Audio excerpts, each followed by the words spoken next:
আসসালামু আলাইকুম ও রহমতুল্লাহি ওবরাকাতুহ। প্রিয় দিনী ভাই বোনেরা, 21 দিনে কোরআন শিক্ষা কোর্সের আজকে আমরা 15 নম্বর ক্লাস করব।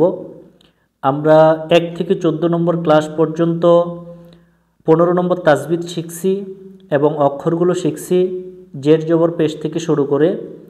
কেউ যদি পূর্বের ক্লাসগুলো না পেয়ে থাকেন এবং না দেখে থাকেন, তাহলে ডেসক্রিপশন বক্স অথবা আই বাটনে ক্লিক করে ক্লাসগুলো দেখে নিতে পারেন। আজকের ক্লাসে আমরা যে তাজবিদ পড়ব খুবই গুরুত্বপূর্ণ 3টি তাজবিদ। আল্লাহ শব্দ পড়ার নিয়ম, র অক্ষর পড়ার নিয়ম এবং গোলতায়ে দম ফেলার নিয়ম। এই 3টি তাজবিদ শুরু থেকে শেষ পর্যন্ত নিয়মগুলো মুখস্থ সহ ভেঙ্গে ভেঙ্গে পড়া এবং উচ্চারণের নিয়মগুলো শুদ্ধভাবে শেখার চেষ্টা করব ইনশাআল্লাহ। শুরু থেকে শেষ পর্যন্ত ধৈর্য ধারণ করে যদি ভিডিওটি দেখে থাকেন, আশা করছি তাজবিদে কোনো প্রকার সমস্যা হবে না। তো আসুন কথা না বাড়িয়ে শুরু করা যাক।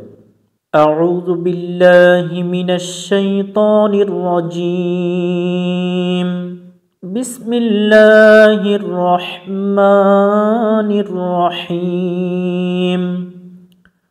রব্বি জিদনি ইলমা রব্বি জিদনি ইলমা রব্বি জিদনি ইলমা। আসুন আমরা সর্বপ্রথম যে আজকের ক্লাসে তাজবিদ পড়ব এটা হচ্ছে 16 নং তাজবিদ। আমরা পূর্বের ক্লাসে 15 নম্বর তাজবিদ পড়ছিলাম।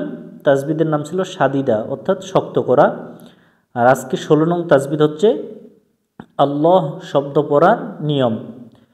আল্লাহ শব্দ পড়ার 2 নিয়ম, মোটা আর পাতলা, যেটাকে পুর আর বারিক বলা হয়। পুর মানে মোটা, বারিক মানে পাতলা। এখানে সর্বপ্রথম আমরা শব্দটা দেখে নিই। এটাকে আল্লাহ শব্দ বলে। এই যে লামের উপরে তাসদিদ আর খাড়া জবর দেখতেছি, এটাকে আল্লাহ শব্দ বলে। এই যে লামের উপর তাসদিদ আর খাড়া জবর, এটাকে কি শব্দ বলে? আল্লাহ শব্দ। তো এই আল্লাহ শব্দটা পড়ার নিয়ম হচ্ছে 2টা, একটা হচ্ছে মোটা আর একটা পাতলা। মোটা কখন হবে?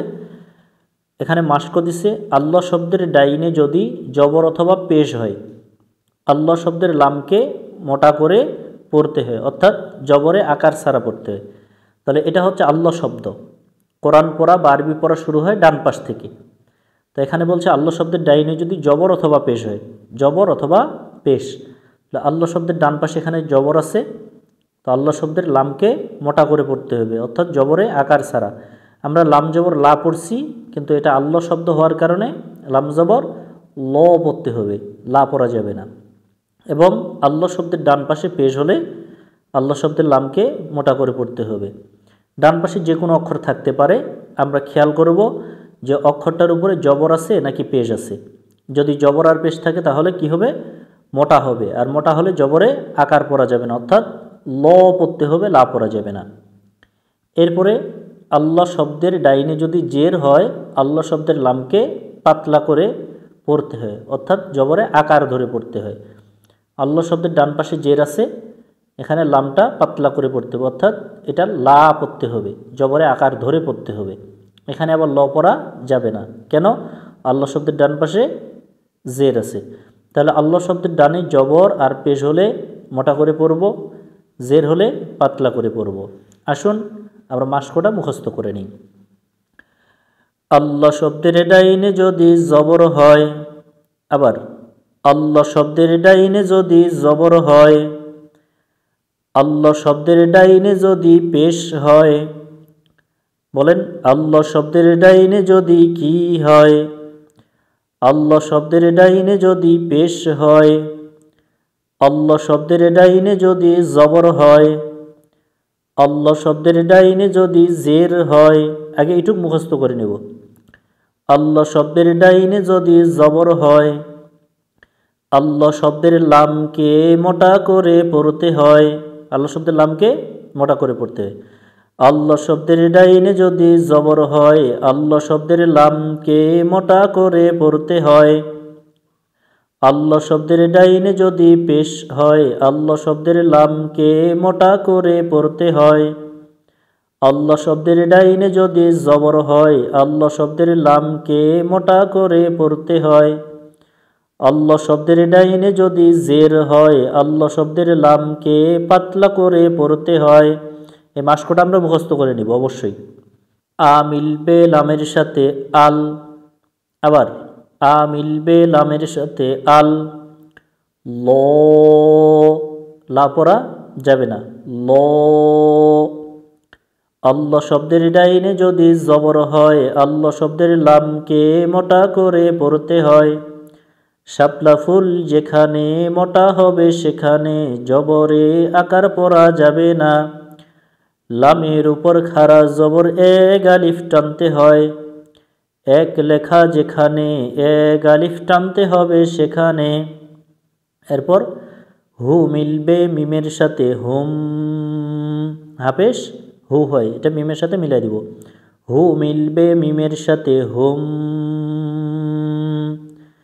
মিমের উপর তাসদিদ এই মিমে গুন্না করা ওয়াজিব। বাতি আছে যেখানে গুন্না হবে সেখানে। মা, উচ্চারণ একটা করে, আল, ল, হুম, মা। আবার উচ্চারণ, আল, ল, হুম, মা।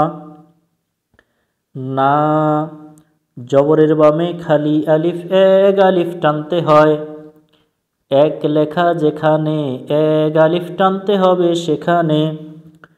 রু মিলবে লামের সাথে রুল, কেন মিলাইলাম? লামের উপরে তাসদিদ আছে। রু মিলবে লামের সাথে রুল, ল। আল্লাহ শব্দের ডাইনে যদি পেশ হয় আল্লাহ শব্দের লামকে মোটা করে পড়তে হয়। শাপলা ফুল যেখানে মোটা হবে সেখানে জবরে আকার পড়া যাবে না। এখানে যেহেতু দম ফেলার চিহ্ন আছে জেরটাকে সাকিন ধরতে হবে। তো লামের উপর খাড়া জবর এটা এক আলিফ, এক আলিফ মাদের বামে কি সাকিন? আরদি সাকিন। এক আলিফ মাদের বামে আরদি সাকিন হইলে এক আলিফটাকে তিন আলিফ টান দিয়ে পড়তে হবে। ল মিলবে হায়ের সাথে ল, আবার ল মিলবে হায়ের সাথে ল।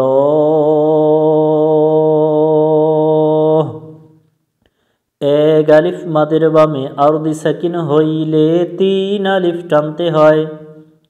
তিন লেখা যেখানে তিন আলিফ টানতে হবে সেখানে। এরপর জের আছে যেখানে দম ফেলিলে মনে মনে সাকিন হবে সেখানে। গোল চিহ্ন ওয়াকফি তাম এইখানে দম ফেলাতে হবে। উচ্চারণ, না, রুল, ল, লা পড়া যাবে না। হু, ওয়া মিলবে লামের সাথে ওয়াল, আবার ওয়া মিলবে লামের সাথে ওয়াল, ল। আল্লাহ শব্দের ডাইনে যদি জবর হয় আল্লাহ শব্দের লামকে মোটা করে পড়তে হয়। শাপলা ফুল যেখানে মোটা হবে সেখানে জবরে আকার পড়া যাবে না। লামের উপর খাড়া জবর এক আলিফ টানতে হয়। এক লেখা যেখানে এক আলিফ টানতে হবে সেখানে। হু, হু, ওয়াল, ল, হু। মাঝখানের এই তারকাটা এটা কোরআনে থাকবে না, এটা শব্দটাকে পৃথক করার জন্য দেওয়া হয়েছে এখানে। বি মিলবে সিনের সাথে বিস, সিন অক্ষর শীষ দিয়ে পড়তে হয়। পাতা আছে যেখানে শীষ দিয়ে পড়তে হবে সেখানে। মি মিলবে লামের সাথে মিল, লা। এদিকে ল পড়লাম, এখানে লা পড়লাম কেন? আল্লাহ শব্দের ডানে জের আছে। আল্লাহ শব্দের ডানে জের হলে আল্লাহ শব্দের লামকে পাতলা করে পড়তে হবে, অর্থাৎ জবরে আকার ধরে পড়তে হবে। আল্লাহ শব্দের ডাইনে যদি জের হয় আল্লাহ শব্দের লামকে পাতলা করে পড়তে হয়। লা মিলবে হায়ের সাথে লা, এক আলিফ মাদের বামে আরদি সাকিন হইলে তিন আলিফ টানতে হয়। তিন লেখা যেখানে তিন আলিফ টানতে হবে সেখানে। জের আছে যেখানে দম ফেলিলে মনে মনে সাকিন হবে সেখানে। গোল চিহ্ন ওয়াকফি তাম এইখানে দম ফেলাতে হবে। বিসমিল্লাহ।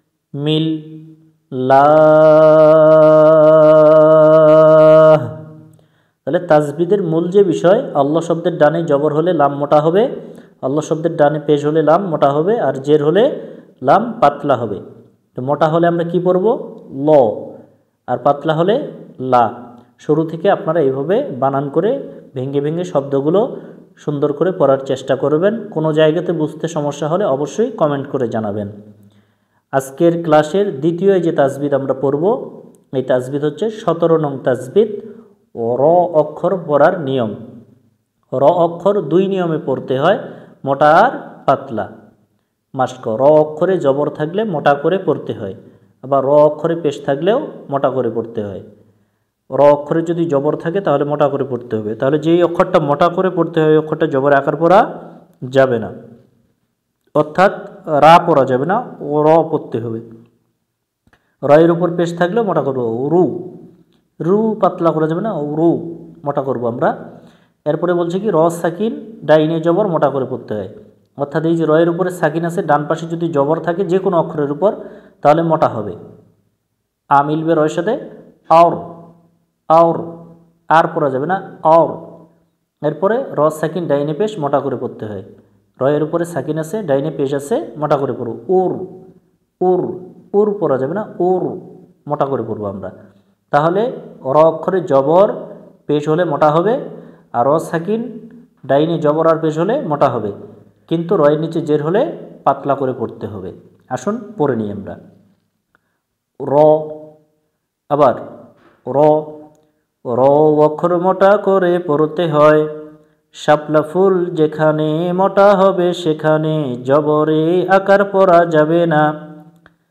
সু, সু শীষ দিতে হবে, এটা সু। সিন অক্ষর শীষ দিয়ে পড়তে হয়, পাতা আছে যেখানে শীষ দিয়ে পড়তে হবে সেখানে। এখানে এক আলিফ টান দিয়ে পড়তে হবে, কেন? পেশের বামে ওয়াও সাকিন আছে, পেশের বামে ওয়াও সাকিন এক আলিফ টানতে হয়। এক লেখা যেখানে এক আলিফ টানতে হবে সেখানে। লু মিলবে নুনের সাথে লুন, র, সু, লুন, রু, আবার রু, সু। সিন অক্ষর শীষ দিয়ে পড়তে হয়, পাতা আছে যেখানে শীষ দিয়ে পড়তে হবে সেখানে। লু মিলবে নুনের সাথে লুন, রু, সু, লুন। আ মিলবে রয়ের সাথে আওর, আওর। র সাকিন ডাইনে জবর মোটা করে পড়তে হয়, পড়ে নেন, র সাকিন ডাইনে জবর মোটা করে পড়তে হয়। দ, দ অক্ষর মোটা করে পড়তে হয়, শাপলা ফুল যেখানে মোটা হবে সেখানে জবরে আকার পড়া যাবে না। আর দ, এটাতে আমরা অনেকজনে ভুল করি, পাতলা করে পড়ি, আর দ অথবা আর দা, আর দ। এরপর উ মিলবে রয়ের সাথে উর, উর। র সাকিন ডাইনে পেশ মোটা করে পড়তে হয়। সি, সিন অক্ষর শীষ দিয়ে পড়তে হয়, পাতা আছে যেখানে শীষ দিয়ে পড়তে হবে সেখানে। লা, উর, আবার উর, সি, লা, আবার উচ্চারণ উর, সি, লা। এইভাবে আমরা শব্দগুলো পড়ে নিব, আর একই নিয়মে অন্য অন্য শব্দগুলো পড়তে হবে। এরপরেও বুঝতে কোনো সমস্যা হলে অবশ্যই কমেন্ট করে জানাবেন। আজকের ক্লাসের সর্বশেষ যে তাজবিদ আমরা জানব, সর্বশেষ যে তাজবিদ আমরা পড়ব, খুবই গুরুত্বপূর্ণ একটি তাজবিদ, গোল তায়ে দম ফেলার নিয়ম। গোল তায়ে দম ফেলিলে মনে মনে হা ধরে আরদি সাকিন করতে হয়, অর্থাৎ এটা হচ্ছে গোল হা। গোল হায়ের উপর দুই নক্তা থাকলে এটাকে বলা হয় গোলতা।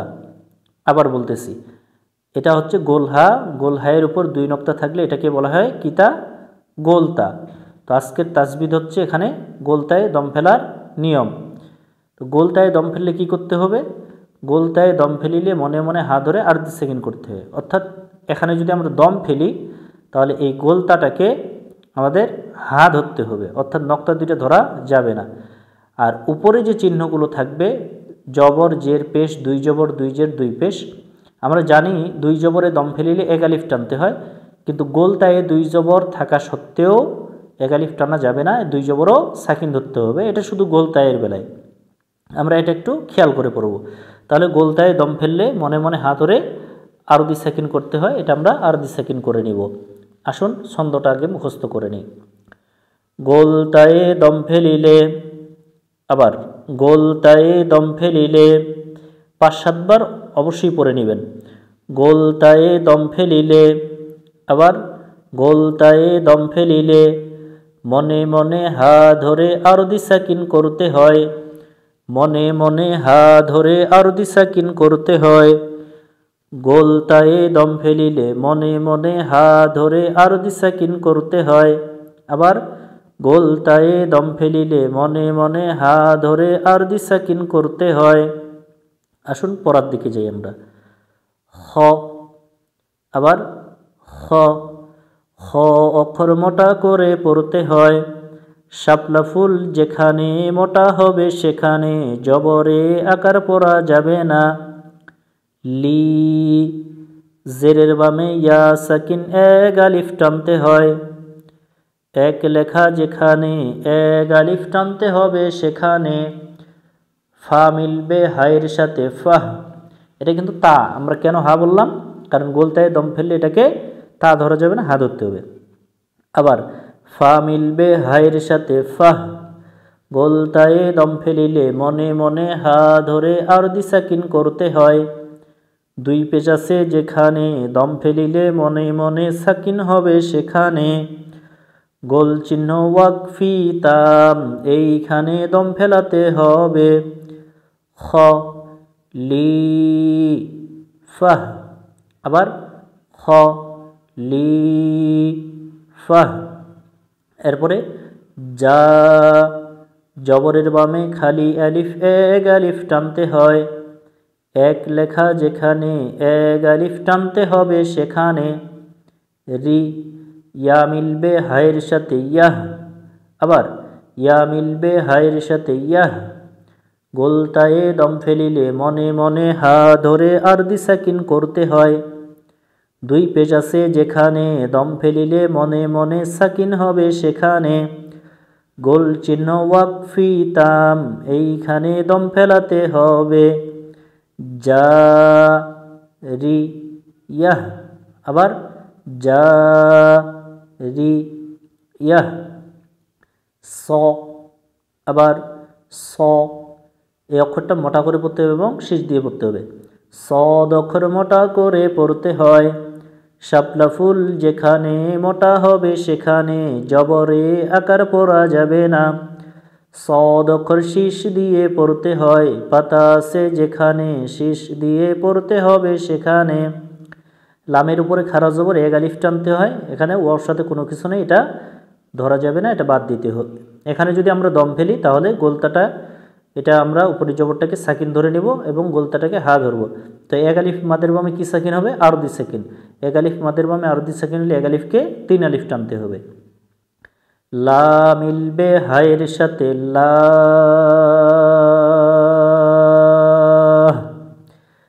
এক আলিফ মাদের বামে আর 2 সেকেন্ড হইলে 3 আলিফ টানতে হয়, 3 লেখা যেখানে 3 আলিফ টানতে হবে সেখানে। গোলতায়ে দম ফেলিলে মনে মনে হা ধরে আর 2 সাকিন করতে হয়, জবর আছে যেখানে দম ফেলিলে মনে মনে সাকিন হবে সেখানে। আইন অক্ষর ওয়াকফি রুকু, এইখানে দম ফেলাতে হবে। স, লা, আবার স, লা। এরপরে হা, এটা লম্বা হা হলো, কিন্তু মধ্য থেকে আমরা বাতাস বের করে উচ্চারণ করব। হা, জবরের বামে খালি আলিফ এক আলিফ টানতে হয়, এক লেখা যেখানে এক আলিফ টানতে হবে সেখানে। মি ইয়া মিলবে হায়ের সাথে ইয়াহ, ইয়াহ গোলতায়ে দম ফেলিলে মনে মনে হা ধরে আরদি সাকিন করতে হয়। দুই জবর আছে যেখানে দম ফেলালে মনে মনে সাকিন হবে সেখানে। গোল চিহ্ন ওয়াকফি তাম, এইখানে দম ফেলিতে হবে। হা মি ইয়াহ। এরপরে আ, জবরের বামে খালি আলিফ এক আলিফ টানতে হয়। আইন অক্ষরটা একটু গলা চেপে উচ্চারণ করবো আমরা। আ, জবরের বামে খালি আলিফ এক আলিফ টানতে হয়। এক লেখা যেখানে এক আলিফ টানতে হবে সেখানে। লি ইয়া মিলবে হায়ের সাথে ইয়াহ, গোলতায়ে দম ফেলালে মনে মনে হা ধরে আরদি সাকিন করতে হয়। দুই জের আছে যেখানে দম ফেলিলে মনে মনে সাকিন হবে সেখানে। গোল চিহ্ন ওয়াকফি তাম, এইখানে দম ফেলাতে হবে। আ লি ইয়াহ। আবার আ লি ইয়াহ। এইভাবে আমরা সম্পূর্ণ লাইনটাই পড়ে নিব। এরপরও বুঝতে কোনো জায়গাতে সমস্যা হলে অবশ্যই কমেন্ট করে জানাবেন। ধন্যবাদ সম্পূর্ণ ভিডিওটি দেখার জন্য। আজকের এই ভিডিওতে আমরা কোরআন শিক্ষা কোর্সের 3টি তাজবিদ 16, 17 এবং 18 নম্বর তাজবিদ শিখলাম। আপনারা বেশি বেশি করে প্র্যাকটিস করবেন। ভিডিওটি ভালো লাগলে বন্ধুদের মাঝে শেয়ার করতে ভুলবেন না। এইরকম শিক্ষণীয় ভিডিও পেতে এবং পরবর্তী ক্লাসগুলো পাওয়ার জন্য আমাদের চ্যানেলটি সাবস্ক্রাইব করে পাশে থাকবেন। আসসালামু আলাইকুম ওয়া রাহমাতুল্লাহি ওয়া বারাকাতুহু।